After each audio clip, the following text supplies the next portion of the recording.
Okay guys, so I think you've got the gist of what's going on at the moment. We've just got a bike in bits.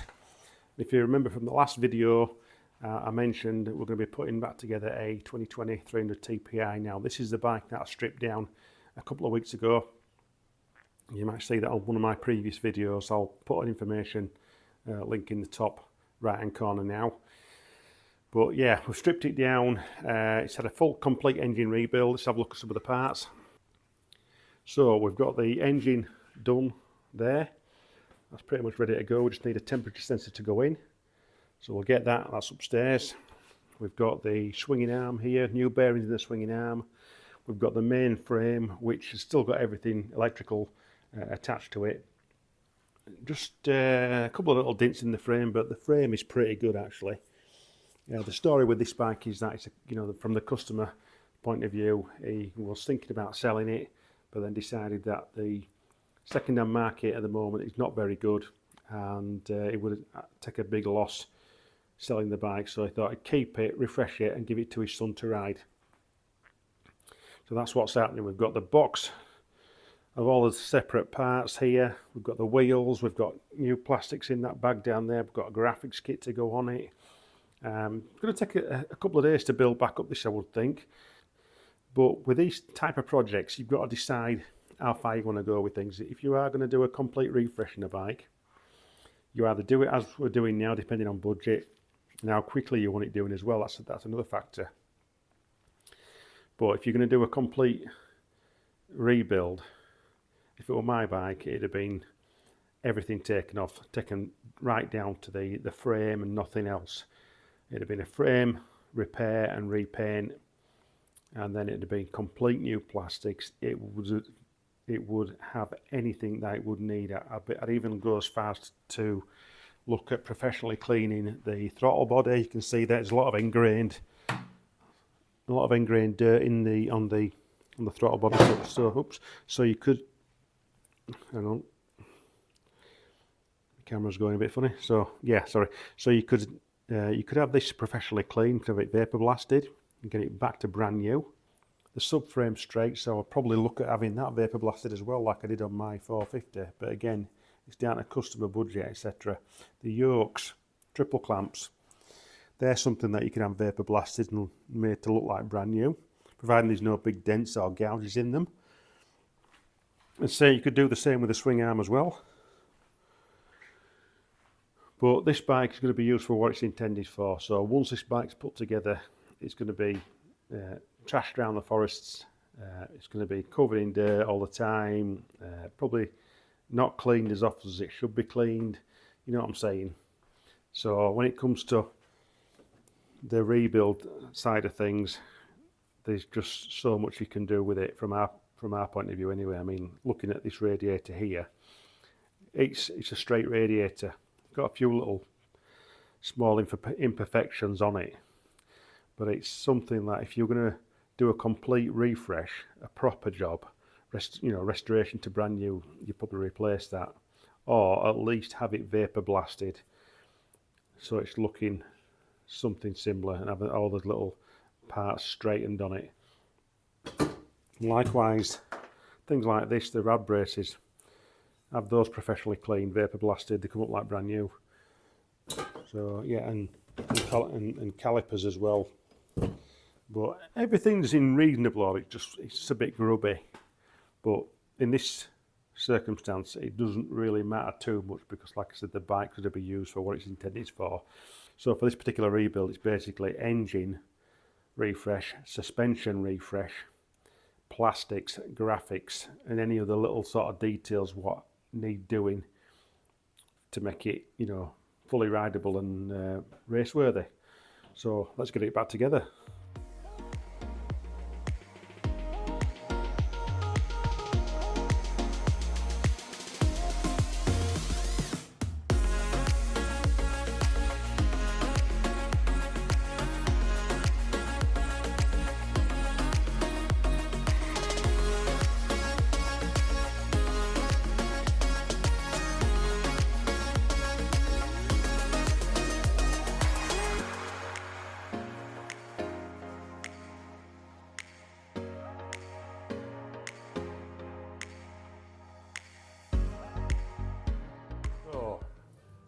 Right, we've got the engine in now.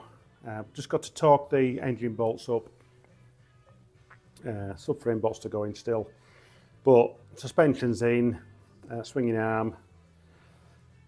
Got the plastic parts on for the brake hose, the chain slider, the chain guard's already on there. But our next job we're going to do, we'll put the brake caliper on so I can at least get the wheel in, then we can strap it down properly and I can elevate the bike to work on it then.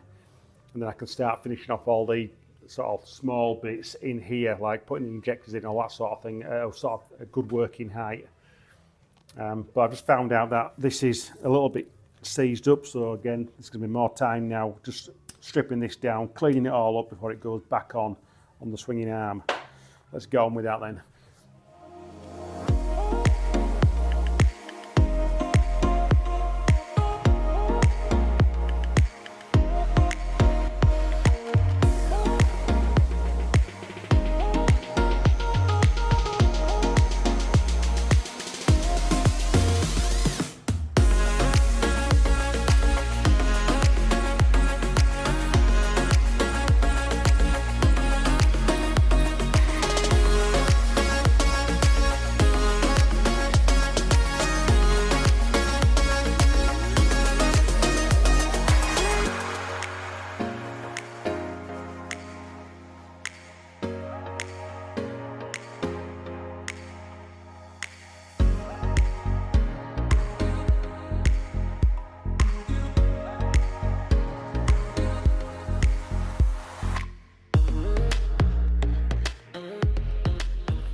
So I've just stripped his caliper down and put a new rubber boot service kit in that, new brake pads, new R-clips and pin. The pin was quite badly corroded and rusted. One of the R-clips were bent as well, so I put a complete kit in. And piston moves okay, so we'll get that back on the swing arm now and we'll get it bled up as and when we put the rest of the stuff on.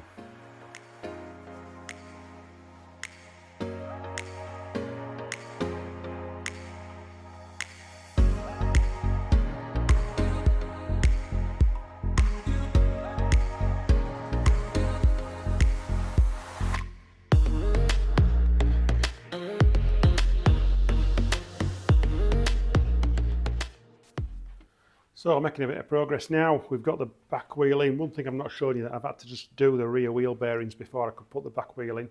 So again, that's lost us another half an hour or so. So swing arm's on, caliper's good, wheel bearings are good, suspension's good because that's been serviced. And now I just need to start putting all these the tiny little things in here, like the injectors, the coolant temperature sensor. And once we've got all that sorted out, we can then look at the front end, re-greasing the headstock bearings, and then get the suspension in, get the wheels on, get the exhaust on, and then we can hopefully get it fired up sort of late this afternoon. It's 12:20 now, so we'll see how we get on.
Okay, bit of a chew so far. So we've got the, let me just clean that. Everything's sort of back on to the point where we can get the bike running. Fuel's connected, electrics on the tank, exhaust's on, coolant's in, gearbox oil's in, and let's put a new battery on it. Still a few little rudimentary jobs to do at the back, like bleed the brakes and put the chain on and stuff, so, and get a new bolt for the gear selector shaft. But we're just going to run the bike now, make sure the throttle's okay, and we'll just see what happens. Just give it a bit of choke.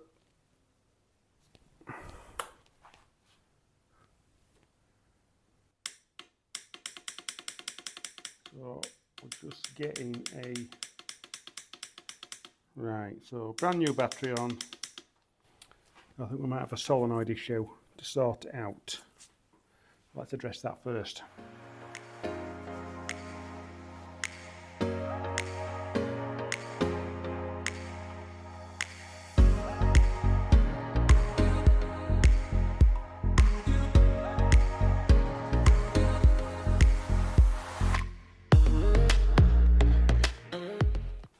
Right, new start solenoid on. Let's see what happens now. That's more like it.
Cool.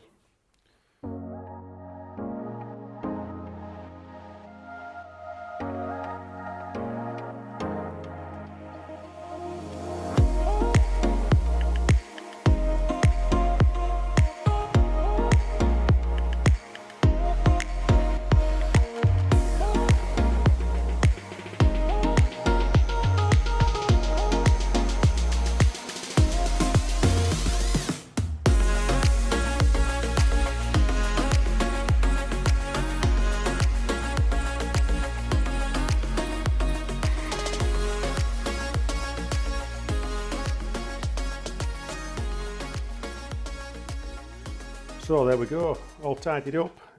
Just about time to go home now, it's 4:30.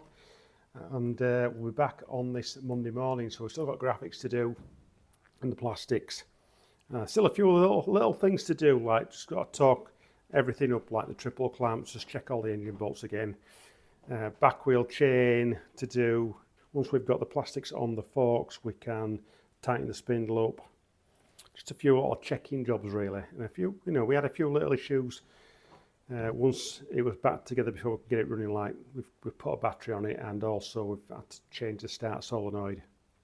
But should be the makings of a good bike now, which is going to last another 3 or 4 years before it needs a rebuild again. So back Monday with part 2. See you soon.